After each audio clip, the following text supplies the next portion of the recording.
Welcome to Lawline with your host, Alan Schnorman. Mr. Schnorman is a distinguished trial attorney, author, and lecturer. Each week, Lawline will bring you the most knowledgeable experts in the field of law today. And now, we introduce our guests and our host, Alan Schnorman. Welcome to Lawline. The tragic death of Princess Diana is a clear reminder that no one, rich or poor, is immune from the advances of a stalker. Every year, about 200,000 Americans are victims of stalkers, some with deadly consequences.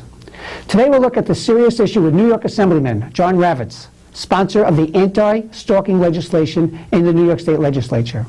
We also have Joanne Cody, whose daughter was gunned down by her ex-boyfriend on a New York City street corner, and her ex-boyfriend being a New York City police officer. And Ronald Catta, the attorney that represents the victims' families. Hello, Assemblyman. Ron, Ms. Cody. Assemblyman Ravitz, tell me about this legislation that you're trying to get passed in New York, this anti-stalking legislation. Well, there are four components of it. And again, this is an issue that I believe and experts believe, because the crime of stalking now is increasing in every region of the state, that we must do something different. So we have four components of the bill. First, what is stalking? So we all know exactly what we're talking about. Well, stalking can be defined in two or three different ways, but I think anyone who feels that they are being threatened and there's been a threat implied for either physical harm or any type of threat that could cause anyone any distress should be defined as stalking now. What we have in our bill are four new definitions of stalking. Different than maybe the current harassment. Right. Right now all you have is harassment. What we've now done is we've now amended the penal code to have four definitions of stalking, from stalking in the fourth degree to stalking in the first degree. And with each of these definitions, we've attached stricter civil and criminal penalties. Now, what's the status? Is that being passed? No. Why? Well, we can go into that, but let me just give you the other parts of the bill, which I think your viewers would find interesting. One is we call for permanent orders of protection. Last year, we had the terrible tragedy of Galina Gamor, whose boyfriend had been stalking her. He had been in prison. They had an order of protection against him. The order ran out. He was released on bail.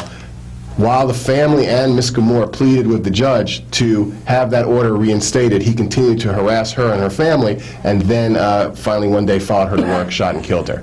Our bill calls for permanent orders of protection, so those victims of stalkers always have that sense of security. We also deny bail for compulsive stalkers, those people who have already been convicted twice of the crime of stalking, and we restrict the ability to plea bargain, again, for those people who have been chronic stalkers and been convicted twice. So those four components of the bill make up the Anti-Stalking Protection Act of 1997. Ron, tell me what happened in your case.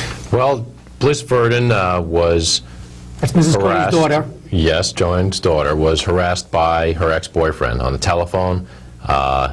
She reported it to the police. They responded. The New York City police responded. Sergeants came to her home. This man is a police officer. He is a. The one who was stalking her police officer was a at the New York time. City police officer, and he's Correct. stalking Mrs. Cody's daughter. He was calling her. He was harassing her. He was threatening Previously, her. he was a boyfriend. Correct. They had Okay. broken up prior to 1997. All right. She reported it to the police. They responded. No result. They spoke with him. They didn't do anything for him. A few weeks later, he followed her to work. He harassed her on the train. He physically grabbed her, pushed her up against a car, tried to follow her into her work, and she was stopped. After that, she made a written complaint to the police.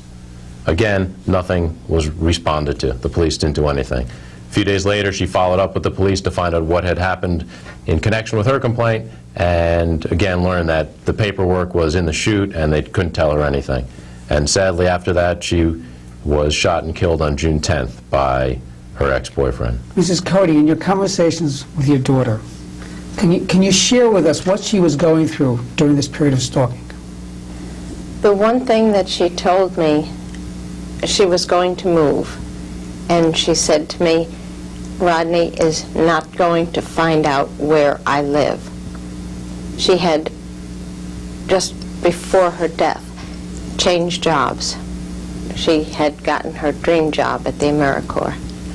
And she once again said to me, Rodney is not going to find out where I work. So it would seem to me that since he followed her to work, he had to have been stalking her. And it just seemed to me that it had to be a terrible feeling of, well, I'm reaching out to people to help me, and I think it's the people who should be helping me. She went to the police before Yes. anything happened, and what did the police do? What did they say? The first time she was interviewed by the policeman, everything went, I guess, according to a police interview, but that's where it stopped. Was he arrested? No, Was his gun taken away from him? no, Was he going through a departmental trial or anything? no, because he was a brother in blue. And that was where it ended. Alan, he wasn't even interviewed. No one even called him up and said, listen, we have a young woman who's making complaints that you're harassing her, that you're bothering her on the phone. What do you have to say about it? Is there anything that's true about this? They didn't even make an effort to verify Bliss's story. Assemblyman Ravitch, your bill, if it had been the law today, would have prevented the death of Mrs. Cody's daughter. Well, it would have done, I think, many things that would have given certainly the district attorney, if she filed a complaint, much more ammunition, if you will, to give more protection to a victim of a stalker. Again, as I told you, we have now created 4 new definitions of stalking, from stalking in the 4th degree to stalking in the 1st degree, and we were very careful when we drafted the legislation to put anything frivolous in the bill. So it's very clear definitions in each of these degrees of stalking, so that a DA and a police officer would have, again, more leeway to prosecute somebody who they felt was a stalker and terrorizing an individual. But Assemblyman, in this case, Mrs. Cody's daughter went to the police and said, I am being stalked by a New York City police officer. And obviously, it continued, and It's a tragic case, and it's one where obviously the wall of silence had obviously impeded in justice being done. I know Commissioner Safer, and I think that this case was a wake-up call to the NYPD that we are not going to allow these type of situations ever to happen again. What we need to do, though, is have laws on the books that will give not only the police but district attorneys really an opportunity to do their job and give them, I think, as I said, more ammunition to prosecute those people who are stalkers. And let me tell you what we've done with this legislation. We've sent the bill to every district attorney across the state. We've sent it to sheriffs in upstate counties. We've sent it to domestic violence advocacy groups. We've sent it to victim supports groups. We've asked them for their feedback on this legislation. And we've actually gotten some very positive feedback, and we've made some amendments to the bill to take in that type of feedback. Every district attorney that I've talked to has said, you know what, our offices are now being besieged by complaints of stalking, and we need this type of legislation to make our jobs easier. so why isn't the legislation being adopted? Isn't it being taken seriously enough? Well, I think it's being taken seriously now, because what I have done is started a grassroots statewide campaign since we adjourned the legislative session in August. I introduced the bill in the spring of '97. It's being co-sponsored by Senator Dale Volker, who is the chairman of the Codes Committee in the Senate. So it's a 2-house bill, meaning that it has both an Assembly sponsor and a Senate sponsor. The governor's office certainly would like to see the bill, but he can't do anything until it passes both houses of the legislature. The problem we have is the Speaker of the Assembly, Sheldon Silver, would not even allow this bill to go on the Codes Committee agenda of the Assembly for a vote and then come out to the full Share Assembly. with us, why is that? Well, I have a feeling that obviously not a member of his conference. He's a Democrat, you're a Republican. Right. In fact, you're the only Republican in Manhattan, aren't you? Right. But you know what? When it comes to an issue like this, partisan politics should go out the window. You don't have to be a Democrat or a Republican to understand that we have to do something now with the crime of stalking.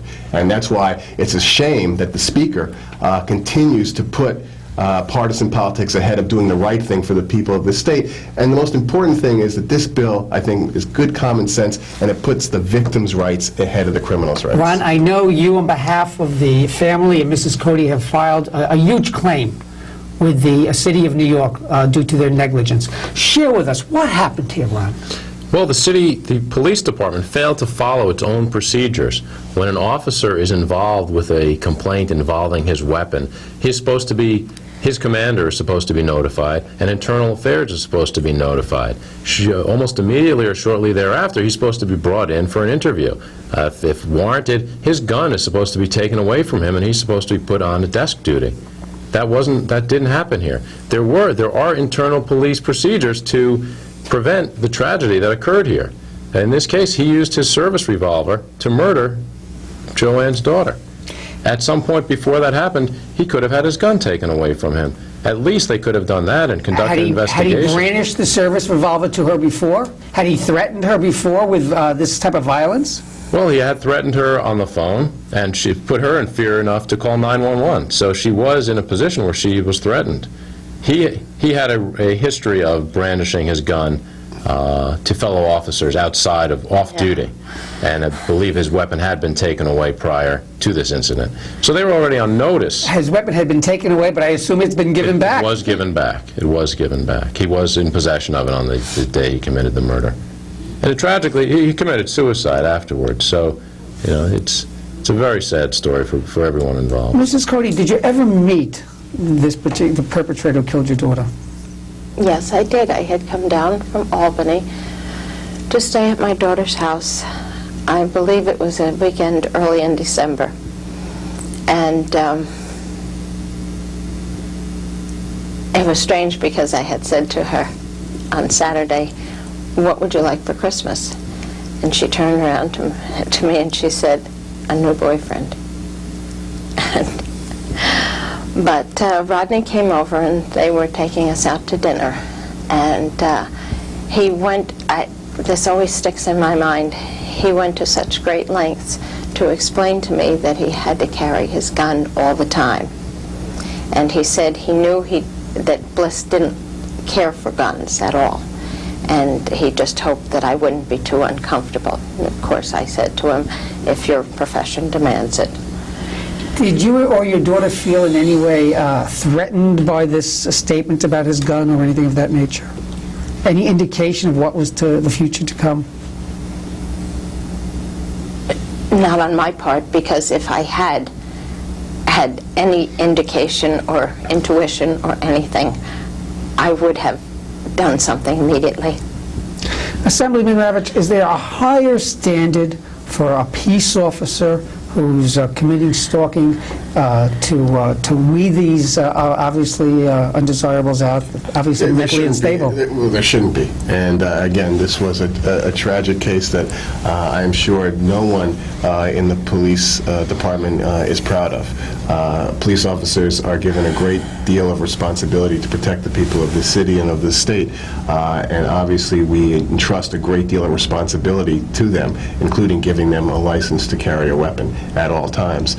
So again, I know that I am sure Commissioner Safer is unfortunately having to look at this tragedy to make changes in the future. But knowing Commissioner as I do, those changes are going to happen internally. But Assemblyman, this is not an isolated incident where one police officer committed one crime. I don't think a month goes by but you don't read about some tragedy occurring with a police officer just recently in Brooklyn. A horrendous matter of torture.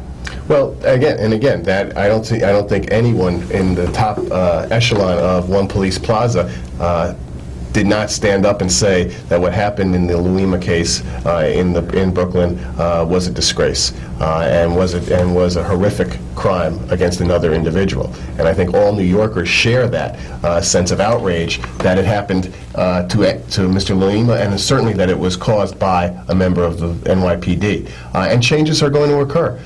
This mayor and this commissioner certainly are very proud of the fact that we have reduced the level of crime in this city, but that does not mean that police officers should be immune to withhold the law. And that's what I think, again, Commissioner Safer and this mayor, Mayor Giuliani, certainly will do to make sure that these type of incidents don't happen again. Ron, do you think police officers should be held to a higher standard? Well, certainly a person who's entrusted with a weapon, a lethal weapon, should be on a little shorter leash. If there's a concern about their mental stability or about their posing a threat to someone's safety, they certainly should be held to a higher standard. They're in a terrible position of authority, if you will, in that they can kill someone. They have the means to kill people.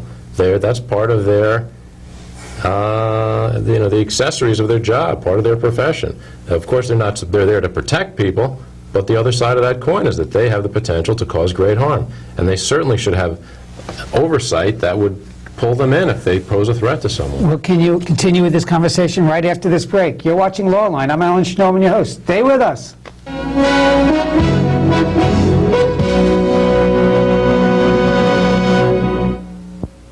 The air dances with the waters, which brings the rain that feeds the land, that is home to the animals. All life dances together. In a world so connected, choosing one environmental cause can be hard. EarthShare is 40 environmental charities working together. You and your company can help by calling 1-800-MY-SHARE. All life lives, or doesn't, together.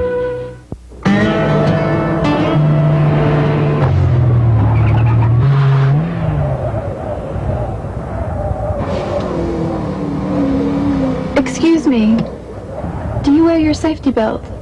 Why, no, I don't wear my safety belt. Thank you.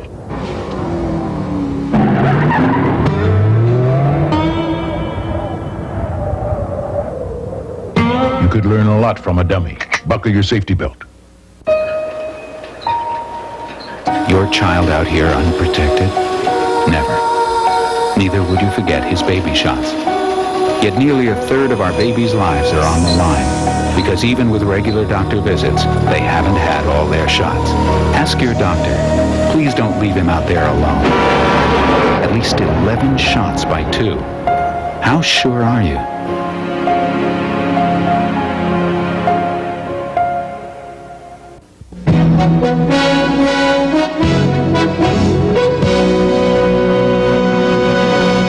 Hello, you're watching Lawline. I'm Alan Schnorman, your host. Today we're talking about anti-stalking legislation. Our guests are Assemblyman John Ravitch, Republican in Manhattan, and Joanne Cody, the mother of a victim who was killed by a New York City police officer who was stalking her, and Ronald Catter, the attorney for the family. Mrs. Cody, if you could address directly women especially who are now being stalked by former boyfriends, other people, for whatever reasons, what's your advice to them? Well, I guess the important term is empowerment, that they have to know that they can do something. And I think that this bill is almost the answer to a lot of things, because women, I don't think, have felt that they can do anything about stalkers or anyone who would be giving them moments or a long time of discomfort. And I just think that if you were able to get this bill passed, that... How did your daughter feel when she was making complaints and nothing was getting done?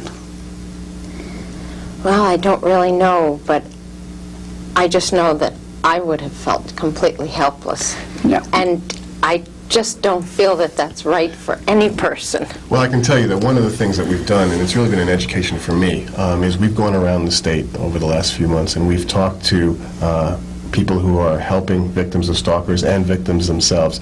And you're right, the sense of frustration is very strong, the sense of isolation, of being alone, that somehow it was my fault that this person is stalking me. That's why we have to continue to educate people on that. The fact is that it's not their fault, that they are the victim. And if someone says, no, I don't want to be involved with you, or I want you to leave me alone, that should be good enough for them to know that they have made sure that they have set the message very clear to the stalking individual. Mrs. Cody, I know you personally attended the New York City Police Department departmental trial of the police officer who received the complaint from your daughter, but for whatever reason failed to follow up on it to the higher source. What happened there? Can you tell us about that?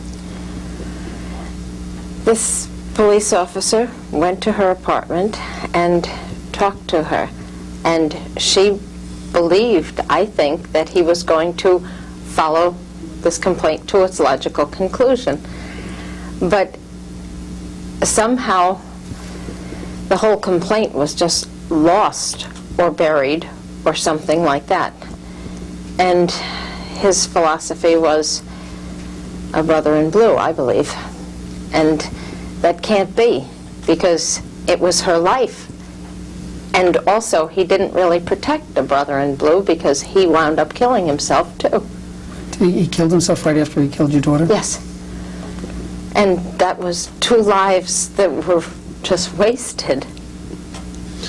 You know, Alan, this problem is also two-sided, because, you know, the victim, in this case, Bliss's reporting the case, probably placed her in fear that that would escalate things, that as of that time she'd been receiving harassing phone calls and threats, but now she's gone to his boss. Now the police know about it, or so she may have thought, and now he's going to be even more angry. Now he's going to be even more frustrated at her. Now not only is the relationship over, but now his job may be threatened. Now his personal freedoms may be threatened. So it's a very fine line for a stalking victim to decide to go to the authorities, because they don't know what will happen. This person has already demonstrated a threat to them. What will happen now that she's told on him, or told, you know, whether it's a male or female, now that other people know? It's no longer their secret. Now others know, and, you know, perhaps they'll take retaliation just for telling on them. Assemblyman Ravitch, under the present law, if a person's being stalked, what should they do? Well, they still should report it, but unfortunately, there's no, as I said, in New York State under our penal code, we don't have a clear definition of stalking.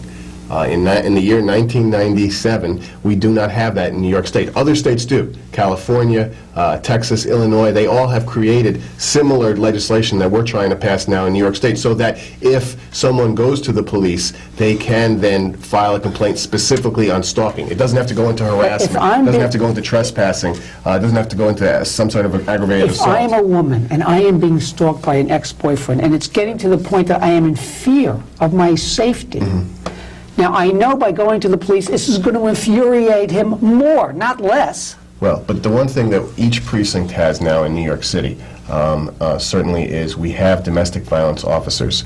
And I think that the crimes now have gotten to a point now where I know that in my precincts that I represent, these officers are going through many training seminars so that any crime like this would be assigned to them, and they know resources that they can help the victims go to. Some victims that I've talked to have had to move out of their homes. They've had to go into shelters because, as Miss Cody's daughter did, her stalker knew where she lived, where she worked, and when she changed jobs, where her new job was. I had one incident where I sat down with a victim of a stalker and her 14-year-old son. They were in a shelter. They were both living in Manhattan. She worked as an executive assistant at a very prestigious firm in Manhattan. Her boyfriend, who she'd lived with for 10 years, was a senior partner at that firm. They broke up. They thought, and she thought in a very mature way, he began to stalk her. He began to stalk her. He began to stalk her son. He began to abuse both of them.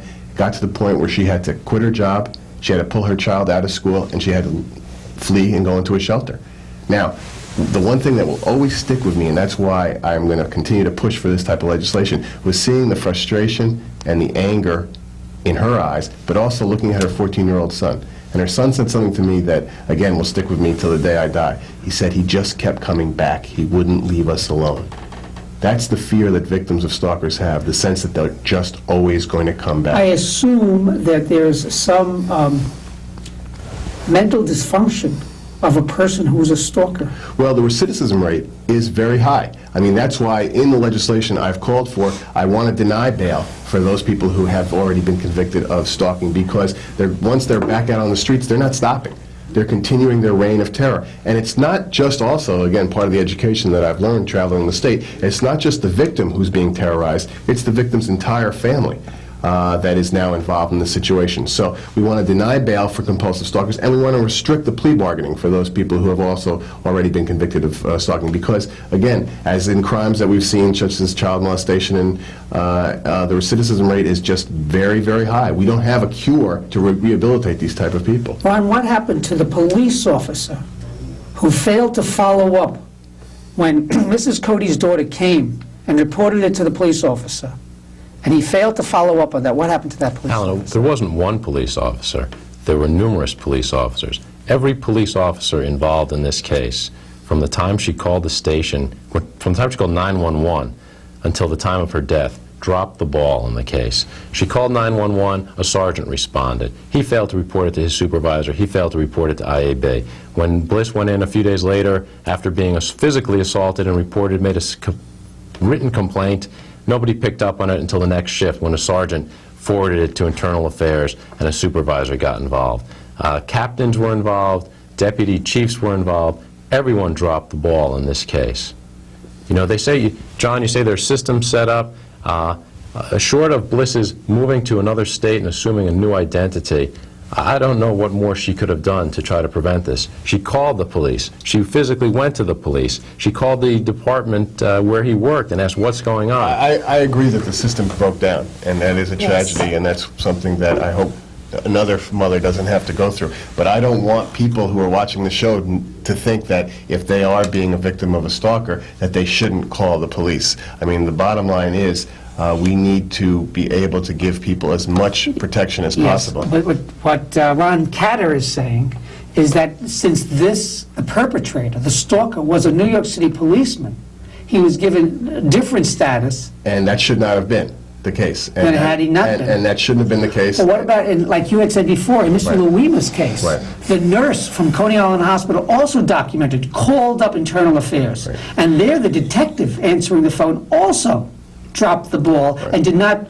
process it in the normal fashion. I think you have to be very careful when talking about Mrs. Cody's daughter's case and the Luima case, because in the Luima case, I think you saw in a matter of 24 hours, every person who did drop the ball that night was either suspended or certainly reassigned. I'm not concerned about afterwards. I'm concerned about how do you tell people, how do you tell police officers that, first of all, they must report, they must do their job. How do you weed out, obviously, mentally dysfunctional police officers?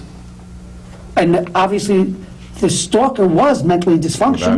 Without a doubt. And the officers who were involved in the Luima incident should never have been allowed to carry a badge. Unfortunately, it takes these type of tragedies to have to go back and tighten up many things in the system. Before the act. Well, let's hope. I agree, but as I said, unfortunately, it takes these type of tragedies to highlight that there's a problem. And there is a problem that has to be addressed, and that's why the mayor and the commissioner have put together a commission that is going to make sure that from the beginning of the process of application, people applying to be in the police academy, there's a much stricter surveillance. Mrs. Cody, if Mayor Giuliani is watching the show, what would you like to tell him about his police department? I would just like to tell him that were his police department working, I would not be on this show if they were actually doing their job to their utmost capability. Because one man like this couldn't have been just hidden, and Bliss would never have had to die. But I want him to change it more than anything I do. Mrs. Cody, thank you very much for appearing on Lawline. Ron Catter, thank you.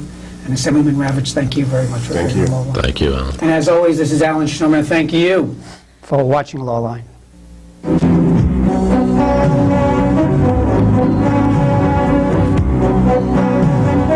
You have been watching Lawline with your host, New York trial attorney Alan Schnorman. Mr. Schnorman will be back with you next week at the same time. If you have any questions about this week's program, please write to Lawline, 63 Wall Street, New York, New York, 10005, or call area code 212-432-9111.